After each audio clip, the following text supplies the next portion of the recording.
loud. 100 years ago, the war that would end all wars began in November 1914. The age of chivalry was still alive, and on Christmas Eve, the front lines of the Great War between the Swiss border, about 800 miles to the French coast, the Germans on one side, the English and the French, including a lot of Irishmen, 150,000 Irishmen fought in the British Army in World War I. And at some points they were only about 30 yards apart. And at many, many points along the way on Christmas Eve, there were Christmas trees put up, particularly in the German trenches, and they were lit. And then they started singing songs, singing Christmas carols. And then the Allied forces, again, Joie Noel and Silent Night, Good King Wenceslas was sung on the British side. And several times along the line, these men came out of the trenches and shook hands together in the middle of no man's land. And I'd like to say I was watching the Premier League soccer over the weekend, and as a memorial to those events, the teams on both sides lined up before the game started. Normally they set up one team here, and the officials in the middle. They just mixed it all up. They took photographs for posterity as a commemoration to these events that took place, because at many points also they played soccer against each other. So it was quite a night, and it was frowned upon by the senior officers and was never done again.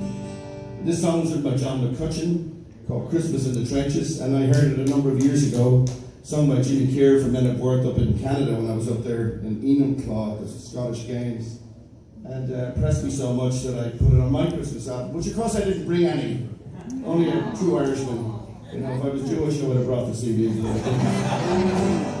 We have a lot to learn from our Jewish friends besides psychosis, you know.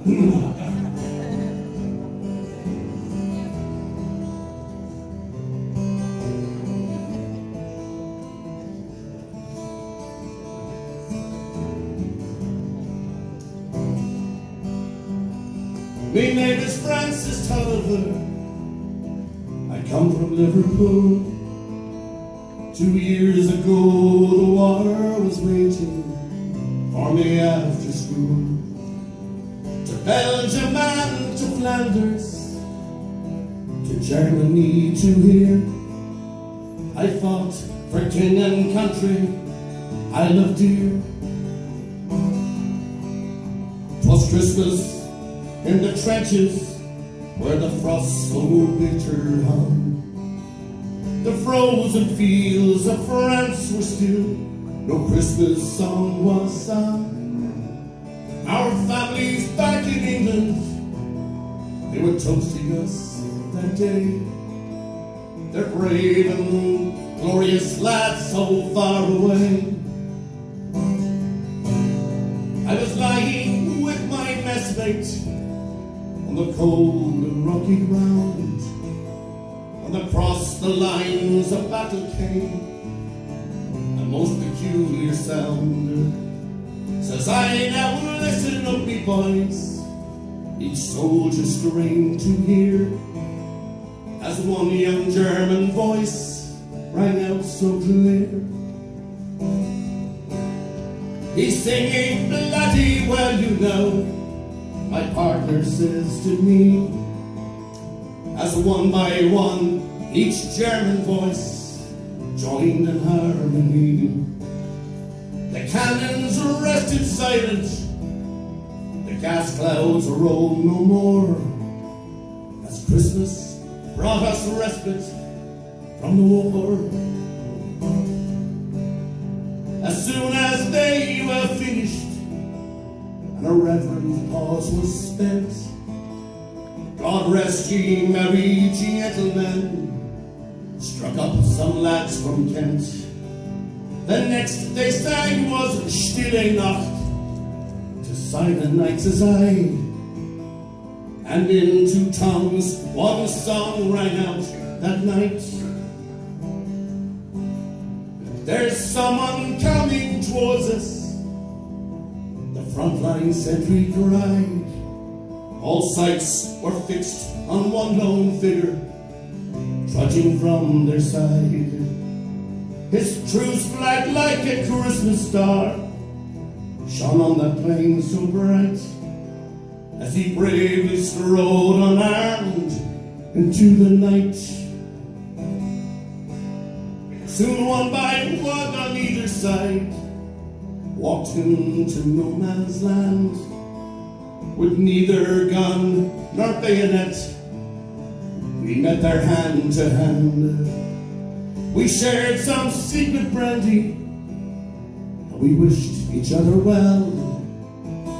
And in a flare-lit soccer game, we gave them hell. We traded chocolates, cigarettes, and photographs from home. These sons and fathers far away from families of their own. Young Sanders played the squeeze box. They had a violin. This curious and unlikely band of men. Soon daylight stole upon us, and France was France once more. With sad farewells we each prepared to settle back to war. But the question haunted every heart that lived that wondrous night: whose family have I fixed within my sights? 'Twas Christmas in the trenches where the frost so bitter hung. The frozen fields of France were warmed, the songs of peace were sung. For the walls that kept between us to exact the work of war had been crumbled and were gone forevermore. My name is Francis Tolliver. In Liverpool I dwell. Each Christmas comes since World War I. I've learned its lesson well, that the ones who call the shots won't be among the dead and lame. And on each end of the rifle were the same.